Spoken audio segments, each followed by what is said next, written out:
पहली नजर में तुमने उसे पसंद कर लिया और उसने तुम्हें, और इस लव एट फर्स्ट साइट को तुम मोहब्बत कह रहे हो, तो हो सकता है तुम गलत हो। क्योंकि यार पहली नजर में तो हमें एंटीक चीजें भी पसंद आ जाती है, पर हम उसे घर में रखते हैं दिखावे के लिए।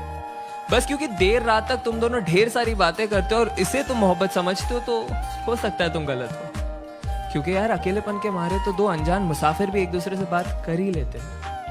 अरे अगर किसी लड़की को देख के वो तुम्हारा हाथ पकड़ लेती है और किसी लड़के को देख के तुम उसका, और इस क्यूट जेलसी को तुम मोहब्बत कह रहे हो, तो हो सकता है तुम गलत हो। क्योंकि यार परिंदों को पकड़ा जाता है पिंजरों में कैद करने के लिए, उन्हें आजाद करने के लिए नहीं। बस क्योंकि अब तुम दोनों एक दूसरे की बातों को समझ पा रहे हो और इसे तुम मोहब्बत कहते हो, तो हो सकता है तुम गलत हो। क्योंकि याद रखो, दो भूखे भिखारी भी एक दूसरे की भूख समझ सकते हैं पर मिटा नहीं सकते। अरे अगर तुम एनिवर्सरी का सेलिब्रेशन हर महीने कर रहे हो और इसे तुम मोहब्बत कहते हो, तो हो सकता है तुम गलत हो। क्योंकि दास्तान इश्क को बयां करने के लिए साल का कोई नंबर नहीं चाहिए होता।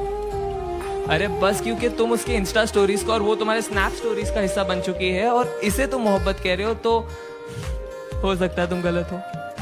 क्योंकि यार मोहब्बत को फिल्टरों के साथ सेव नहीं किया जाता, उसे बस उसी लम्हे में जिया जाता है। हाँ लेकिन अगर जिस्मों में उलझने से पहले तुम उसकी जुल्फों में उलझना चाहते हो, अगर वो बेखौफ अपना बचपना तुम्हारे सामने जाया कर देती है, अगर उसके कपड़ों के बेपर्दा होने से पहले तुम अपने सारे राज उसके सामने खोल दिए और उसने भी अपने सारे डर का जिक्र तुम्हारे सामने कर दिया है, अगर उसका हर आंसू तुम्हारे ही कमीज पे बहता हो और तुम्हारे मुस्कान की वजह उसकी नादानियां ही हो, तो शायद नहीं यार यही प्यार है। और अगर ये प्यार तुम्हें मिल गया है तो इसे पकड़ लो, जकड़ लो, गले लगा लो और जहां मौका मिले बस इसे कहते रहो कि तुम इससे कितना प्यार करते हो।